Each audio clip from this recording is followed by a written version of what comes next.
May I come in, sir? या. Good afternoon, ma'am. Good afternoon, sir. Good afternoon, sir. Good afternoon. Token ठेवा आणि बसा. Thank you, sir.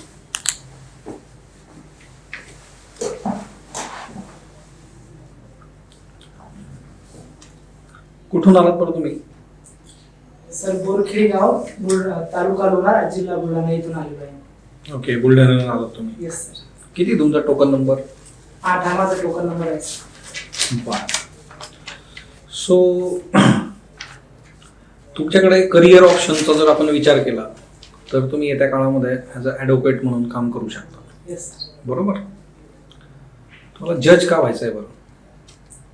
Sir law कॉलेजमध्ये असताना जेव्हा मी professor किंवा माझे सिनियर मंडळी आहेत त्यांच्यासोबत एक चर्चा केल्यानंतर मला असं लक्षात आलं की ज्युडिशियरी एक मला चांगलं करिअर ऑप्शन आहे जे की इनिशियल लेवलला ॲज अ फ्रेशर म्हणून मी परस्यू करू शकतो. आणि त्यामुळे मी थोडं त्याबद्दल चर्चा केली, सर्च केलं तर एक प्रकारचा इंटरेस्ट डेव्हलप झाला. आणि त्यानंतर मी 2020 पासून जेव्हा माझं लॉ कम्प्लीट झालं तेव्हापासून याची प्रिपरेशन करत आहे. बर. झिरो FIR ही संकल्पना माहिती आहे तुम्हाला? येस. कर्नाटकामध्ये महाराष्ट्रासंबंधी एक झिरो FIR नमूद झालेली आहे बघा. हो सर, झाली होती. ओके. पण सभागृहामध्ये जी चर्चा झालेली आहे महाराष्ट्राच्या विधानमंडळामध्ये तर तिथं असं म्हटलं गेलं की कर्नाटकला हा अधिकार नाही. काय मत आहे तुमचं याच्याबद्दल? Sir as per law provision बघितलं तर ती झिरो FIR होऊ शकते, कारण इरिस्पेक्टिव्ह ऑफ कुठे ऑफेन्स घडला आपण इन्फॉर्मेशन त्या ऑफेन्सची देऊ शकतो कॉग्निजेबल ऑफेन्स असेल तर. बर. कॉग्निजेबल आणि नॉन कॉग्निजेबल काय फरक असतो बरं? कॉग्निजेबल ऑफेन्स मध्ये police officer without warrant arrest करू शकतात आणि विदाउट ऑर्डर ऑफ मॅजिस्ट्रेट इन्व्हेस्टिगेशनही कम्प्लीट करू शकतात. या उलट नॉन कॉग्निजेबल ऑफेन्स जे आहेत त्यामध्ये मॅजिस्ट्रेट यांची परमिशन लागते इन्व्हेस्टिगेशन करण्यासाठी, अरेस्ट करण्यासाठी. बर. तुम्ही संत गाडगेबाबा अमरावती विद्यापीठाचे विद्यार्थी आहात, बरं? संत गाडगेबाबांचं पूर्ण नाव काय होतं बरं? बेबूजी झिंजरावजी जानोरकर हे त्यांचे पूर्ण नाव होते सर. बर. लोणार तालुका आहे त्यांचा. लोणार सरोवर कसं जन्माला आलंय बरं? तब्बल 52,000 वर्षापूर्वी एक उल्कापात झाला होता आणि त्यातील एक अशनी जमिनीवर पडली होती, त्यामुळे तिथे एक लोणार सरोवर एक जन्मास आले. ओके. तुम्ही बेलचे टाईप सांगू शकता? Yes sir. सांगा बरं. Bail in bailable offence, bail in non bailable offence, anticipatory bail, regular bail आणि default bail. Okay. Anticipatory bail कधी मिळू शकते बरं आपल्याला? एखाद्या व्यक्तीवर असा आरोप आहे की त्यांनी नॉन कॉग्निजेबल ऑफेन्स केला आणि त्याबद्दल त्यांना अरेस्ट होऊ शकते, तर अशा कंडिशन मध्ये ते हायकोर्ट किंवा कोर्ट ऑफ सेशन येथून नॉन अँटिसिपेटरी बेल घेऊ शकतात. ओके. बिंग जज काय चॅलेंजेस फेस करावे लागतात बरं? सर एक इन्फ्रास्ट्रक्चर एक उपलब्ध नाही योग्य प्रमाणात आणि त्याबरोबर लेस नंबर ऑफ जजेस आहे. यामुळे पेंडन्सी जे आहे याचा खूप लोड जे डायसवर आहेत जजेस त्यांच्यावर येत आहे.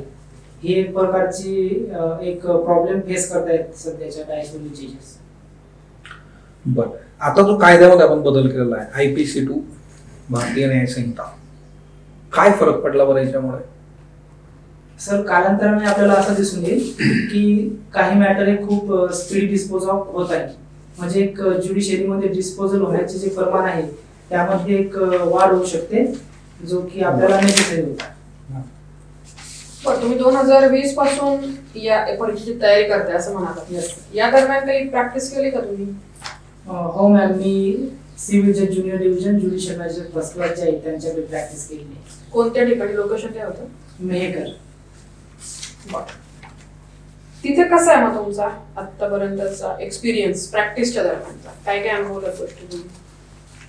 Ma'am as a junior advocate सांगायचं झाले तर सुरुवातीला सेपरेट इंडिपेंडंट अशा केसेस येत नाही, त्यामुळे एखादे जे सिनियर आहे एक्सपिरियन्स त्यांच्यासोबत काम करावं लागते आणि त्यांच्या ऑफिसच्या ज्या केसेस आहेत त्यामुळे चालूनच एक बेसिक नॉलेज मिळवावं लागतं. म्हणजे ते तुम्हाला कंपल्शन येतं की त्यांच्याकडे ज्या केसेस आहेत त्याच तुम्हाला अनुभवायला मिळतील असं?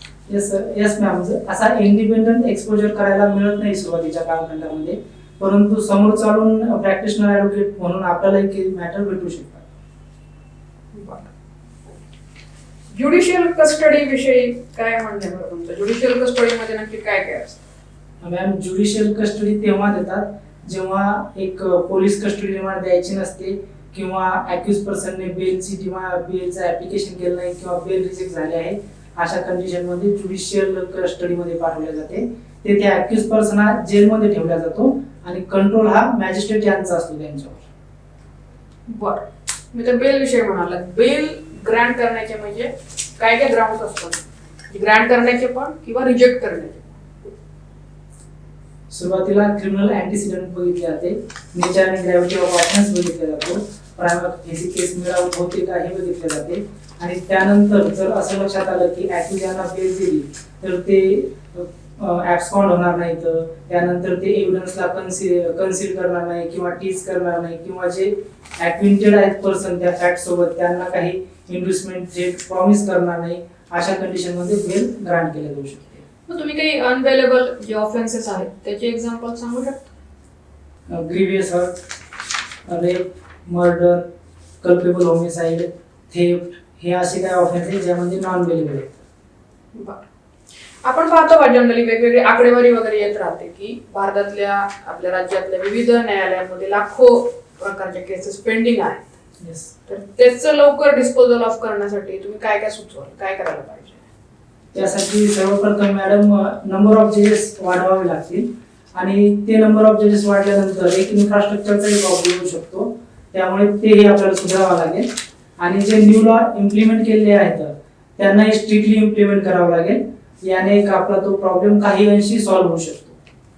बरं, आपल्या इथे पहा की वर्षभरातला कालावधी लक्षात घेता कोर्टांना सुट्ट्या पण भरपूर असतात. येस, याच्याविषयी पण बऱ्याचदा तक्रार असते की खूप सुट्ट्या आहेत, एवढ्या सुट्ट्यांची गरज नाही. तर तुमचं काय म्हणणं आहे, त्या सुट्ट्या कमी करायला पाहिजेत का? या सुट्ट्या जर आपण कमी केल्या समजा काही प्रमाणामध्ये तर मग अजून काही जास्त केसेस निकाली निघू शकतात. येस मॅम, काही प्रमाणात कमी केल्या तर होऊ शकते. आता सुट्ट्या कुठल्या असतात मला सांगता येईल? साधारण कुठल्या कुठल्या सुट्ट्या असतात मोठ्या स्पॅनवाल्या ज्या असतात?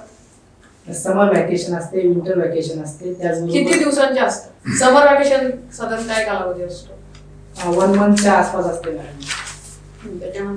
त्यानंतर एक क्रिसमसच्या 10 दिवसाच्या सुट्ट्या असतात, दिवाळीच्या 10 दिवसाच्या सुट्ट्या असतात आणि विंटर व्हॅकेशन असते ते पुढे कमी दिवसाचं असतं. कायद्याचा धाक जो असणं अपेक्षित आहे पण गुन्हेगारांमध्ये विशेषतः तो सध्याच्या काळामध्ये राहिलेला नाहीये असं वाटतं का तुम्हाला? आजूबाजूला आपण ज्या घटना बघतोय माध्यमांमध्ये किंवा इतरत्र सगळ्या ठिकाणी, हे जो धाक पाहिजे कायद्याचा, वचक जो म्हणतो आपण, तो गुन्हेगारांमध्ये राहिलेलाच नाहीये. त्याच्यामुळे त्यांचं प्रमाण जास्त झालेलं आहे कारण ते घाबरतच नाही की काय होतच नाही आपल्याला. तुम्हाला काय वाटतं याच्याविषयी? काही हॅबिच्युअल ऑफेंडर आहेत मॅडम, त्यांच्यामध्ये तो धाक नाही असं मला वाटतंय, परंतु जनरली इतर जे काही आहेत गुन्हेगार त्यांच्यामध्ये धाक आहे असं मला वाटतं. पण फाशीच्या शिक्षेविषयी काय ओपिनियन आहे तुमचं? फाशीची शिक्षा असायला हवी का? येस मॅम, मला असं वाटते फाशीची शिक्षा असायला हवी. असायला हवी. सध्या कोणत्या कायद्यामध्ये तरतूद आहे त्याची? भारतीय नागरिक सुरक्षा संहितामध्ये तरतूद आहे त्याची. कलम सांगताय? सॉरी मॅम, मला एक्झॅक्ट कलम ते नाही सांगता येणार. तुम्ही प्रॅक्टिस केली 2020 पासून, Yes. तर कशामध्ये प्रॅक्टिस केली आहे? सर, मी सिव्हिल आणि क्रिमिनल या दोन्ही मॅटरमध्ये असिस्ट केलं आहे सिनियरला. सिव्हिलचे ज्युनियर डिव्हिजन आणि ज्युडिशियल मॅजिस्ट्रेट फर्स्ट क्लास कोर्ससाठी. अच्छा, तर सिव्हिल केसेसमध्ये आता तुम्ही एक केस फाईल केली सपोज सिव्हिल केस आणि ते आपल्याला बोर्डवर आले की नाही बघायचं आहे, तर प्रोसिजर कशी असते? कोर्टमध्ये जी स्पेसिफिक डेट फिक्स केली आहे त्या डेटवर आपण जाऊ शकतो आणि ते मॅटर कोणत्या स्टेजला आहे, इश्यू फ्रेमिंग आहे की एव्हिडन्स स्टेज आहे हे आपण बघू शकतो. आणि त्या बोर्डवरती कुठल्या कुठल्या स्टेजेस असतात बघितलं का? Yes sir. कुठल्या कुठल्या असतात? अवेटिंग समन, अवेटिंग नोटीस, युक्तिवाद, अंशतः पुरावा अशा वेगवेगळ्या स्टेजेस त्या नोटीस बोर्डवर असतात. ओके, आणि समन आणि नोटीस मध्ये फरक काय असतो? जी सूट दाखल केली जाते सर त्यासाठी समन सेंड केले जाते आणि त्यामध्ये जे एक्झिबिट 5 असते ते त्यासाठी नोटीस इश्यू केल्या जाते. आणि आता समजा वकालतनामा आपल्याला दाखल करायचा असेल तर त्याच्यावरती आपण स्टॅम्प लावतो. कितीचा स्टॅम्प लावतो माहिती आहे? Yes sir. कितीचा? 10 रुपयाचा स्टॅम्प लावला होता. अच्छा. आणि पुर्सिस याबद्दल माहिती आहे का? पुर्सिस म्हणजे काय? हो सर. काय? प्रोसेस मीन्स एक प्रकारचं नोटीस टू कोर्ट असतं की एव्हिडन्स क्लोज झाला किंवा एखादा आपसी कॉम्प्रोमाइज होत आहे याबद्दल कोर्टला इंटिमेट पार्टी थ्रू केल्या जाते, त्याला प्रोसेस म्हणतात. आणि त्याला किती तिकीट लावतात? त्याला तिकीट नसते सर. Okay, fine. आणि आता सिव्हिल केसेसमध्ये स्टेजेस कशा असतात त्या सांगाल का? Yes sir. सर्वप्रथम आपण जेव्हा केस पूर्णपणे तयार करतो ती प्रेझेंट करतो एक असिस्टंट रजिस्ट्रार यांच्याकडे.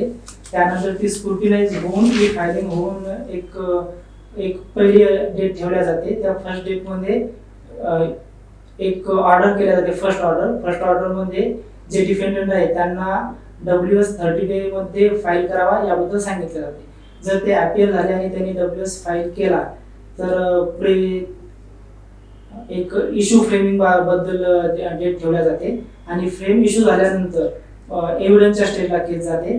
सुरुवातीला प्लेंटिफ यांचे एव्हिडन्स घेतल्या जातात. त्यानंतर चीफ क्रॉस होते. चीफ क्रॉस झाल्यानंतर क्लोज एव्हिडन्सची प्रोसेस दिली जाते आणि असे सेम डिफेंडंटसाठी प्रोसेस फॉलो केली जाते आणि फायनल आर्ग्युमेंट होऊन शेवटी जजमेंट पूर्ण असतो. ओके. आता यामध्ये रेडी मॅटर, अनरेडी मॅटर म्हणून असतात. येस बोर्डावरती फरक काय त्यामध्ये? सर, ॲज पर माय नॉलेज जे बिफोर एव्हिडन्सच्या स्टेजला मॅटर असतात ते अनरेडी असतात आणि त्याच्या फाईल वगैरे जे कोर्टचे क्लर्क असतात त्यांच्या समोर असतात आणि आफ्टर एव्हिडन्सच्या स्टेज नंतर मॅटर हे रेडी स्टेजवर असतात आणि त्याच्या ज्या फाईल असतात त्या ऑन डायस जज साहेबांकडे असतात. आणि अनरेडी मॅटर कधी चालतात? म्हणजे सकाळी चालतात का दुपारी चालतात? अनरेडी मॅटर हे सकाळून चालतात आणि रेडी मॅटर हे दुपारून चालतात. आणि कोर्टाचं प्रॉपर टायमिंग काय असतं? 10:30 ते 6:30 कोर्टाचा प्रॉपर टाइम आहे. ओके. आणि आता तुम्ही करप्शन ज्युडिशरीमध्ये आहे याबद्दल एक न्यूज आली होती मध्ये सुप्रीम कोर्टामध्ये, त्यामध्ये डिस्कशन झालं होतं, त्याबद्दल Yes. माहिती आहे का? Yes sir. तुम्हाला काय वाटतं ज्युडिशरीमध्ये करप्शन आहे किंवा नाही? सर, माझ्यामध्ये तरी तशा कोणत्याही प्रकारचे एव्हिडन्स अजून आढळून नाही आलेले. त्यामुळे आणि मला प्रत्यक्ष किंवा अप्रत्यक्ष अनुभवी नाही आला 5 वर्ष काम करत असताना ॲज अन ॲडव्होकेट. त्यामुळे मला तरी त्याबद्दल सांगता येईल की मी तसा एक्सपिरियन्स काही घेतला नाही की करप्शन असल्याबाबतचा. आणि नेपोटिझम हे one of the type of corruption असू शकतं? सर, ते इंटेन्शनली जर केले असेल तर ते करप्शन होऊ शकते, परंतु ट्रान्सपरन्सीने जर येत असेल कोणी तर त्याला करप्शन म्हणता येणार नाही. ज्युडिशरीमध्ये आहे का नेपोटिझम? सर, माझ्या मते तरी ज्युडिशरीमध्ये नेपोटिझम नाहीये, कारण जे कोणते जज आहेत ऑनरेबल सुप्रीम कोर्ट किंवा हायकोर्टमध्ये ते त्यांच्या क्वालिटी बेसिसवर आलेले आहेत आणि कोलेजियमने त्यांना रेकमेंडेड केलेले आहे. त्यामुळे मला तरी असं वाटतं की त्यामध्ये नेपोटिझम नाही. अच्छा. आता सरांनी 0 FIR बद्दल विचारलं. येस. तर E0 FIR नावाचे एक नवीन कॉन्सेप्ट आले बघा, त्याबद्दल आहे का माहिती? Yes sir. काय आहे ते? जर एखादा कॉग्निशनेबल ऑफेन्स घडला तर त्याची आपण एक ऑनलाईन ही कंप्लेंट करू शकतो, त्याला E0 FIR म्हणतात. आता ज्युडिशरीमध्ये आता वकील ऍडजमेंट मागतात भरपूर वेळा. येस. आणि त्यामुळं ऍडजमेंटचा मिसयूज होतो, याबद्दल तुमचं काय मत आहे? सर, मला तरी असं वाटते जे ऍडजॉर्नमेंटचे ऍप्लिकेशन फाईल केले जाते त्यामध्ये काय रिझन आहे आणि त्याचं खरंच शाश्वती होते का हे बघायला पाहिजे. एक उदाहरण देऊन सांगू शकतो सर. सांगा. उदाहरणार्थ जर एखादं पार्टी ऍडजॉर्नमेंट मागत आहे कारण की ती जी पार्टी आहे त्यांना आजार आहे किंवा ते हॉस्पिटलाइज आहे, तर त्याचं स्ट्रिक्ट प्रूफ असलं पाहिजे की ते मेडिकल रिपोर्ट वगैरे, जेणेकरून आपल्याला जेन्युइन रिझन समजेल आणि आपण ऍडजॉर्नमेंट योग्य वेळेस देऊ शकतो. ओके. आता शेवटचा प्रश्न माझा, जजेस होण्यासाठी अशा 3 क्वालिटीज सांगा ते जे गरजेचे आहे. लिसनिंग ॲबिलिटी असली पाहिजे, त्यानंतर पेशन्स असले पाहिजे आणि नॉलेज असलं पाहिजे लॉचा. 4 जज केस माहिती आहे तुम्हाला? Yes sir. का बरं ही केस आली बरं? याचा बेस काय होता सांगू शकता? सर, आय थिंक एक एनजॅक म्हणून अमेंडमेंट आली होती 99 ची, त्यानंतर ही केस आली आणि त्यामध्ये एनजॅक हे अनकॉन्स्टिट्युशनल आहे असे डिक्लेअर करण्यात आले. एनजॅक आलं का होतं बरं? त्याचा काय बेस होता? सॉरी सर, जर काही स्पेसिफिक कारण असेल तर मला बघून घ्यावं लागेल. चालेल, येऊ शकता तुम्ही. Best of luck. Thank you sir. Thank you ma'am. Thank you sir.